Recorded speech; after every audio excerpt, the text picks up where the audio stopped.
Thank you for listening to this episode of the Insurance Brokers Podcast. On this episode, we are delighted to be speaking to James Mant. James is the Managing Director of Greenfield's Insurance, and today he's talking to us about his personal and professional journey through the insurance industry. Good morning, James. Thank you very much for joining us on the Insurance Brokers Podcast. And as I said that, I realised it's actually afternoon. So good afternoon. I hadn't spotted that bit. Thank you very much for joining us. I think it'd be really useful to have a conversation about Greenfields, about your sort of growth aspirations, how you've got to where you are, and what challenges you've faced along the way. So if you want to give us a bit of an overview of you, yourself and I, that would be great. Yeah, well, Greenfield was established in 1989 by Steve. I joined the company in 2000, bought half the business at that time. We had aspirations to grow the business organically, which we've achieved over the years. Steve retired from the business 2 years ago. So we're on to our sort of second phase of life as a business. Aspiration-wise, we're working on a 5-year plan. We'd like to grow the business to a premium income of 5 million. What were the other questions, Sarah? Ask me some of the other ones. It's obviously quite an interesting position that you've been through. And like you say, you're now into the second phase, Steve having left. What challenges did that present you with? Oh, the hardest thing, I think, was going from being able to share problems and having a partner to listen, and that sort of thing of a problem shared is a problem halved is very true. And I was looking forward to sort of taking the business forward on my own, but it's a very, very lonely place to be. I think it took me a year or so to get used to being on my own and making decisions without any guidance. So I think that's probably the scariest thing and the most character building aspect of going from two of us to one. And if you throw a pandemic into that, how did that affect you? Well, we had the pandemic and we moved office a week before the first lockdown. So we had a double whammy. The pandemic, I think the biggest problem for us was managing the transition of staff and adapting to the pandemic. From a monetary perspective, it's actually had a positive effect on the business. And I think there are more opportunities out there now than probably there's been for a long time. So I'm actually quite positive about the business and the success of the business. It's managing the other aspects, staff and client expectations has been the biggest challenge. That's interesting. What makes you say there's more opportunities, James? I think when times are good and businesses are profitable, they're almost too busy to look at their insurance needs. When you get a downturn, it's one of the things that gets analysed first. It's either around, can we save money on insurance, or more so, are we getting value for money for our insurance spend? So we tend to find that in a downturn or a recession, we get the volume of inquiries is greatly increased. Does that, presumably that also affects your retention? Yeah. Your own clients are doing the same. Do you take any measures then to improve retention? Our retention is very good anyway. I quite like the recession because we find that more clients come in than leave us. Yeah. So for me, I'm viewing the whole pandemic as a positive thing at the moment. On the sort of the detail of a lot of businesses very suddenly had to set people up working from home. Yeah. So there's a lot of IT structure out there that has been put together with sellotape and string. Yes. How do you feel about that? Security? There's a lot of different ways of now getting into your system, I'm guessing. Yeah. Where we were planning an office move at the beginning of last year, we actually planned everything around being able to work away from the office. So by luck, we had a good infrastructure in place already, albeit by the skin of our teeth and probably 3 or 4 days before the first lockdown, but it was there. We had registers on who could work from home. It had been tested We'd invested in a brand new BT phone system at the beginning of last year that was the sort of what I'll call plug and play, plug it in and Spain, and it's like being at your desk. Yeah. So for us, it wasn't too much of a challenge. Same question for your clients, because I recently, and I know we've spoken about this offline, I've recently done a podcast with a cybersecurity expert who works in that space. How, in terms of your client base, what kind of conversations are you having there? It's mixed. I think the people in the sales environment, the sales are definitely down. People working from home, that they're not as motivated. I don't think there's the competitive edge of being in an office with other colleagues, vying for bonuses, etc. So I think that element isn't what it was. The IT sector, well, I think they've been working from home for years anyway. They're fine. And I have to say, where perhaps we're dealing with mostly smaller businesses, maybe below 10 or 20 staff, a lot have remained at their premises, but in a COVID secure way. From what I feel, it's the larger businesses that are operating from home. From a purely personal perspective, dealing with any large corporation that's now effectively home-based, the service standards have reduced dramatically. We've got one or two insurers who will remain nameless, but you can't actually speak to them anymore. It's all via email. Oh, that's hard work. Yeah. Really hard work. So talk to me about Anorexia, because you guys are part of the Anorexia Brokers Circle. What made you make that move, and what support have you found, and what challenges have you found? Yeah. So the way the business was set up before Anorexia, Steve is 20 years older than me. He was ready to look at exiting the business. I wasn't ready to sell. I still had challenges that I wanted to fulfill and to test myself. And we were looking for a solution that would allow him to exit the business, release his equity from the business, but me carry on with day-to-day control. And there wasn't a solution out there until Anorexia came along. The only option was to sell the business. But Anorexia came up with what felt like and is the perfect solution to our problems. It was one of those arrangements or deals where everybody wins. I win, Steve won, and Anorexia, win as well. You don't often get that in life. So yeah, it's taken a little bit longer for things to settle down than perhaps was the original plan. But that aside, the Anorexia arrangement's been fantastic. It's allowed the business to continue. That's really interesting, and I suspect Anorexia might want to borrow this podcast when it goes live. Just to go back to something you just said, you had some self challenges and things you wanted to fulfill. Tell me about those. What's your sort of ideals and plans as personal in a business sense, if that makes any sense? Yeah, good question. It was a terribly articulated question, is what it was.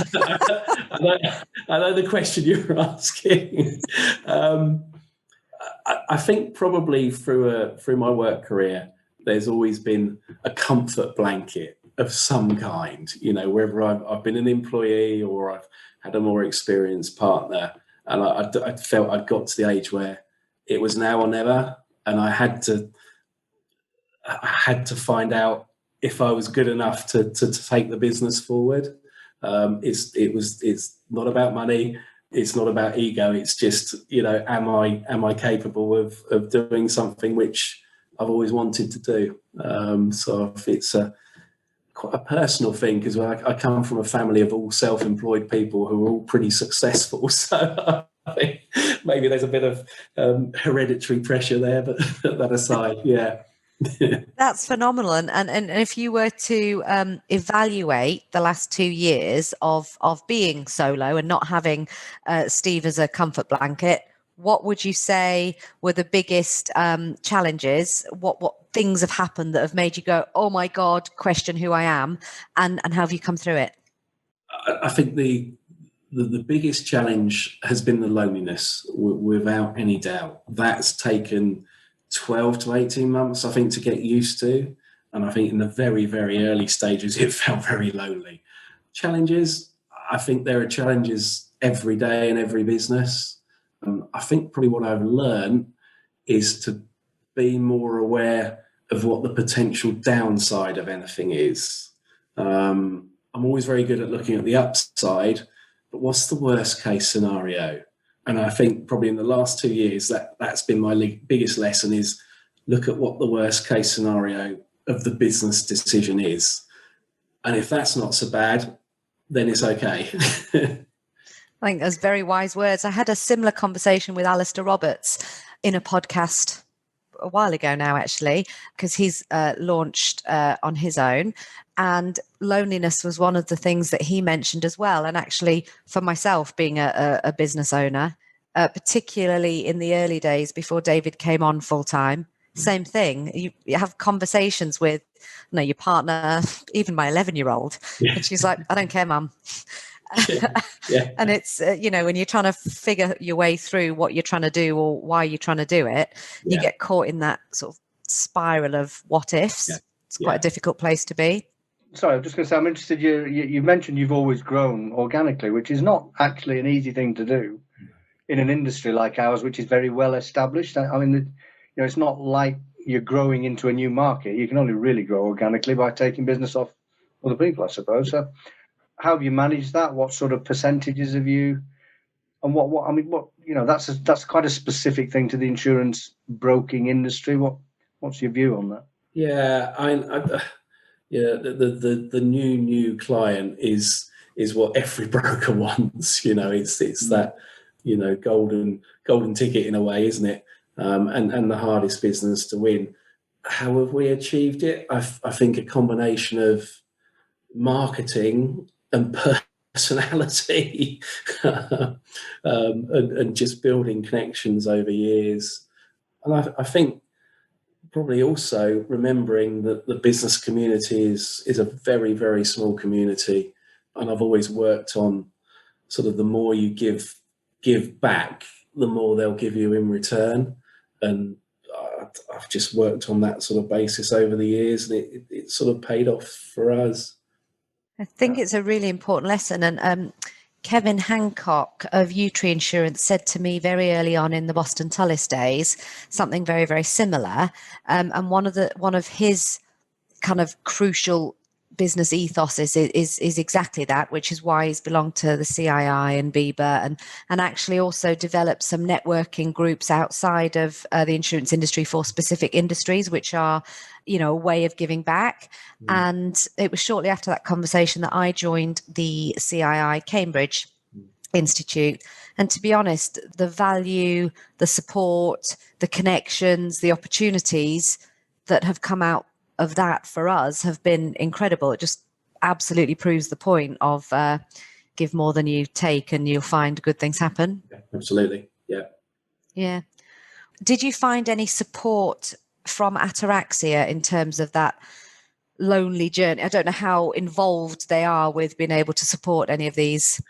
I can answer that question in a slightly different way, I think, and say one of the things I like about Anorexia is they're very hands-off in the day-to-day running of the business. They just let me get on with it. And I think, from my perspective, that was one of the biggest reasons for joining Anorexia, was that they weren't overly interested in the day-to-day running of the business. There if I needed them, but not sort of in my face, I suppose. That corroborates some of the other conversations I've had around their offering. So there's that double-edged sword, isn't there? I want maybe somebody to bounce ideas off, but mostly I just want you to listen. I'll get there on my own. Please don't tell me what to do, because if you do, I'm going to do the opposite just by default. Yes, yeah. I might have just given away some of my personality there. Oops. How do you find there's the age-old, cliche is the wrong word, saying of, as the owner, you've got to work on the business rather than in the business. But to me, I've spoken to lots of different people who still maintain a sort of a client base. Even I did a podcast with Peter Blanc, and he still has clients despite being CEO of Aston Lark. Where do you sit on that? For me, the perfect sort of work on or work in the business would be 50-50. And that's what I'm striving to achieve. I think, if I'm honest with myself, it's probably 80-20 in favour of working on the client. That phone call comes in or the email comes in, and invariably I need it today or I need it in the next 5 minutes, sits ahead of the piece of paper on the desk that's, I don't know, some business related matter. So yeah, I think possibly that's the greatest challenge for any owner of an insurance broker is stepping away from the clients. I wouldn't limit it to insurance brokers. I'd say any sort of mid-size or under business, that is the struggle. It's one of the age-old struggles. It's a conversation David and I have often about what, where and how and direction. How do you find staff management? Because I know that's always a tricky thing, particularly in the days of working from home. I know you're laughing. I think probably any business owner's gripe, and I won't say it too loud, but is staff management. I'm quite lucky at the moment. I've got a very good team, and it's evolved into what is at the moment a little bit of a family business. So there's 3 of us here that are related, loosely, but related. So it's a little bit of a family business at the moment. But I mean, historically, we've had some bad apples, and they can upset the whole team. And you have to sometimes take decisions that you're not overly comfortable with from a personal perspective, but you have to do what's best for the business overall. And I think probably since I've been a business owner, I've become a harder person than perhaps I first was, but always, for the benefit of the long term of the business and the other staff mostly. But yeah, staff management's definitely the hardest part, definitely. I'm not going to ask the same question to David because I don't want to know what he's going to say. I think he's probably going to say that his staff management is so easy because we're all amazing. That was exactly it. That was exactly the word. Mind reading, hey? So you've taken the leap. You're now managing the business, growing organically, doing what you've always wanted to prove to yourself you can do.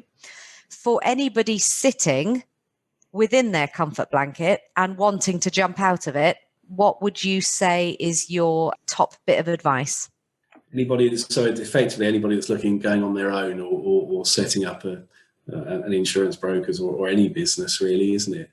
Best bits of advice: plan properly. Underestimate your income by half, and probably overestimate your overheads by at least 25%. And that's probably where you'll end up. Oh, you are doing me a lot of good, James. We're just talking about another little business venture, and very helpful, very helpful. No comment. And I think probably also have a good support network around you. If you've got a spouse or a partner, they've got to be fully behind you. If they're not behind you, what is a business pressure can also turn into a personal life pressure. And I think you can cope with one or the other, but not both at the same time. I think you've missed a very important piece of advice, that you should absolutely invest in marketing. Very true. Yeah. That's very true, actually. Why, thank you. I tell you what, two of the best decisions we ever made as a business, and going right back to, well, probably 3 decisions. One was joining Broker Network. One was employing our first marketing agency when we probably couldn't afford it. And I think the third decision was joining Anorexia. So I think those are the sort of 3 game-changing moments for Greenfield Insurance. I think that's fabulous. And all of those tie into organic growth, marketing, support, strategic planning, etc. So, no, I think that is really, really helpful, really interesting. And I'm really grateful for your time, James. Thank you very much. You are welcome. Thanks, James.